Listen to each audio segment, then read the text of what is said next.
So my rationale to do DBT for teens many years ago were that there were very compelling data with adults that suggested that DBT was more effective than other treatments for borderline personality disorder teens. In the last 10 to 15 years, as I'll show you a little later, we now finally have some randomized clinical trial data on adolescent DBT for BPD. We have quasi-experimental data and open trials, of course, which we've had for a long time. And just a few months ago, as you just heard, Rousseau and Fonagy published the first paper on adolescent BPD on a randomized trial showing reductions in deliberate self-harm, which is very exciting. In addition, what I love about DBT is the biosocial theory that is a theory that offers a lot of compassion for the explanation of the etiology and the maintenance of borderline personality disorder to our clients, to our families, and to other professionals. And the theory, as I'll show you, directly targets, informs the treatment targets. So we'll discuss that.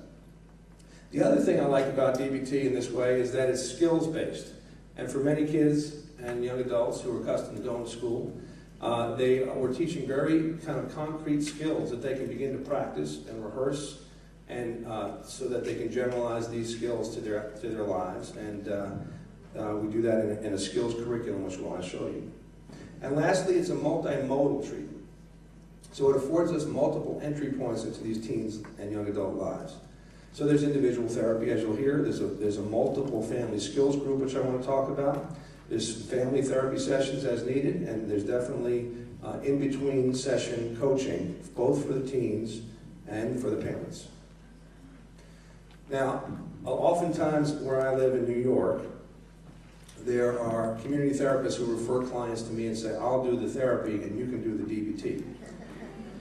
And I've gotten a little tired of that call because the implication is that the therapy is everything else and the DBT is just the skills.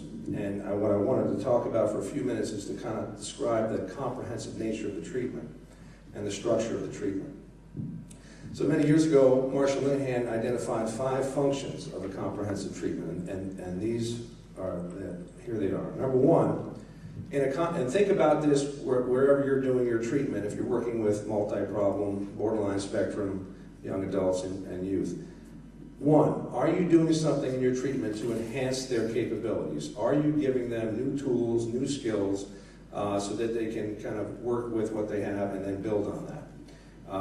Certainly psychiatrists can do that pharmacologically, but psychologists and social workers and folks from other disciplines are going to teach psychosocial skills. And we do that in a skills group. To improve motivational factors, many of our folks, for various reasons, get stuck and they have trouble with their sustaining motivation. So somebody in your treatment has to be targeting their motivational deficits, because just like they said they'll be in treatment, yeah, this sounds good, sign me up today. 2 days from now, a week from now, you know what, I just changed my mind. I don't feel like this is not for me anymore.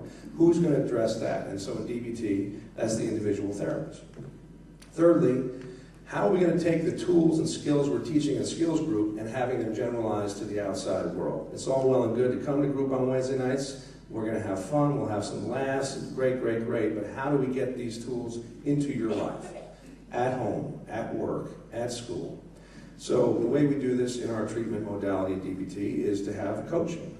And I literally carry around my pager so that if they need to figure out what skills to use to avert their problematic behavior, whether it be self-harm, whether it be substance abuse, whether it be punching a wall, whatever else, I want them to, first of all, try the best to use some skills that they've already learned. But if and when those don't work, they should call for coaching before they engage in problem behavior.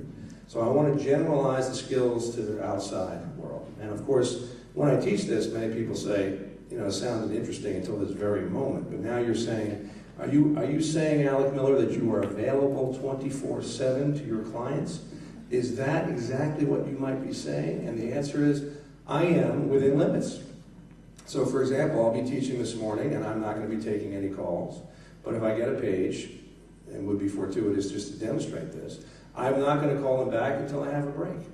And there's certain parameters about for what reasons to call, but I am available at 24/7.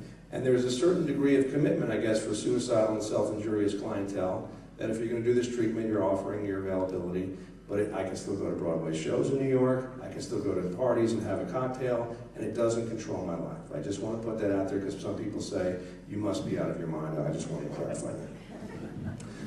Structuring the environment.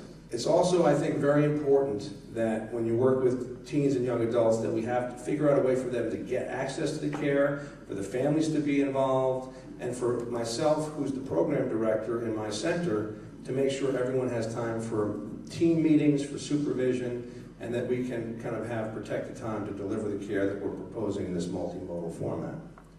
And last but not least, and certainly not least, is we need to figure out a way to enhance the therapist's capabilities and their motivation to treat effectively.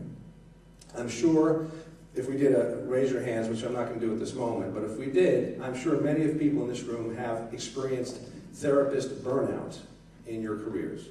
There may be a single client or multiple clients who are challenging, maybe calling you names, saying that they're going to rape and pillage at your house and so on, where it can affect your focus and treatment. And so we have a place to go every single week, which is the therapist consultation team, where we provide support for each other and basically supervision and therapy for the therapists so that we stay balanced and not too change-oriented and not too acceptance-oriented, and make sure we're delivering the care as it's prescribed and adherently.